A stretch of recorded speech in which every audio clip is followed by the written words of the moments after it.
So without any further ado, this is Chef Paul D'Amore. He's the president of St. Anthony's Club, owner of Massimino's restaurant, beautiful North End. He's gonna make a classic St. Anthony's Feast Arancini for us. Hello, feast people. This is Paul D'Amore coming to you from Massimino's Cucina Italiana. We're gonna cook for you. What are we making? Arancini, also known as a rice ball, one of the most popular dishes at the feast. You can get sausages and onions, you can get raviolis, but everybody looks for the arancini. There's a few staple places that make them. We're one of them at Massimino's. And you know, it's something you can make at home. A couple of steps, but it's easy. So I'm gonna walk you through it today. The major ingredient, right, for a rice ball is what? Riso, rice. A little rice in a bowl. So I pop boil the rice, so it's kind of firm, not to overcook it. So we got our rice, grated cheese, very important. Beautiful.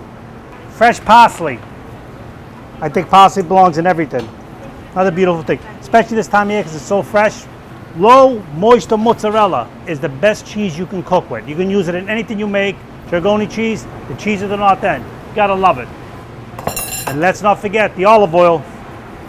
Filippo Berio, just a little bit of that. So all these ingredients that I put together, we're gonna try to create a little binding agent. We're gonna kind of work this. I'm gonna get an egg. Gonna add a little more grated cheese. And eventually, once we cook the ingredients, we're gonna kind of do this. Make a little pocket. See that? And then we'll fill the pocket. Easy. Now we're gonna make the ingredients. A little olive oil, Filippo Berio, ground beef. We're gonna let that saute. It's not gonna take much. And you don't want to overcook the meat because it's gonna be cooked again once we deep fry it. Peas, fresh peas this time of year, amazing. Not pretty? Salt is a personal choice. I won't add any salt because we use the grated cheese and it's a high salt content. Let this cook just a little bit. A little bit of pump tomato sauce. Let that sit right there. We'll let it cook a little bit. And then when we get close to where we want it, which is not far off, Dragoni, mozzarella. Just a little bit. We're done. We got our mixer. So that's what's going to go in the arancini. Heavenly, heavenly. You could just scoop, you could with a spoon just eat that. Look how pretty it is. It smells so good. So what we're going to do now is we're going to get this rice and create a half a ball. Then we're going to stuff our rice, close the ball up. We're going to dredge it in flour. We're going to put it in an egg batter. We're going to put it in some breadcrumbs and we're going to deep fry it. I'm back. I had to get my Filippo Berio apron. Isn't it pretty, the yellow? I love it. Every year I was looking for it. They didn't have it for me and I said, you got to find me the apron. They got it. I'm happy now. Love Filippo Berio. They've been really good to St. Anthony's Feast. Part of the reason why we've been going on for so many years. Thank you, Filippo Berio. So let's get back to the rice ball, arancini. So we're going to make a half a arancini ball. Then we're going to stuff it with our stuffing, which is beautiful. Look at this. Then we're going to close up the bowl with the rice. We're going to dredge it in flour. We're going to dredge it in egg and then breadcrumb. Easy. Deep fry it, eat it. All right. Flour, egg, breadcrumb. Paziali Bakery. That's where this bread comes from. Another one of our great sponsors. For the egg batter, real simple. Parsley, grated cheese. This is great. I mean, we use it for everything. You can use it for chicken cutlets, milk cutlet, whatever you want, anything you want. Today we're going to use it for arancini. You make your eggplant. It's amazing when you cook, you kind of just repeat the same thing over and over, change some ingredients, and everything's beautiful. So I'm basically just shaping it to the palm of my hand. Personal preference, you can make them deeper, thicker, bigger, smaller. You know, the restaurant, we make some small ones. For the feast, we make the big ones.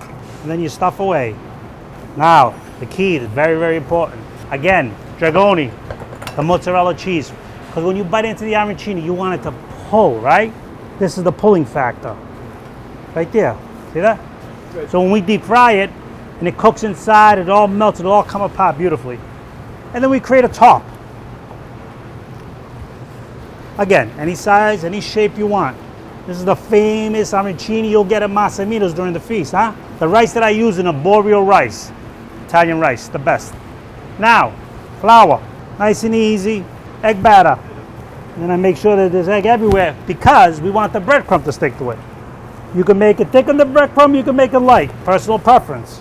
That's what an arancini looks like before we deep fry it. Be right back. Look at that arancini cooking, beautiful, huh? The key to the arancini is you know, if you're at home, you're not going to have a deep fryer. So you cook it on a high heat at home, side by side, side by side, side by side, till it's all cooked golden brown. Then you finish it in the oven. 300 degrees, 10 minutes. If you have the luxury of a deep fryer, you just drop it in a deep fryer. When it comes golden brown, that thing will be perfect. And you're gonna see it in a minute because we're gonna open it up for you guys. And you can tell me if you like my arancini from Massimino's. Isn't that beautiful? Now you saw how easy that was to make. Arancini from Massimino's to St. Anthony's Feast. Perfectly cooked, golden brown. Look at that mozzarella like talked about. See the string? Come hang with us virtually. Great weekend, last weekend of August. Taste it now. I'll tell you. Truly perfect. Salud. Buona festa to all.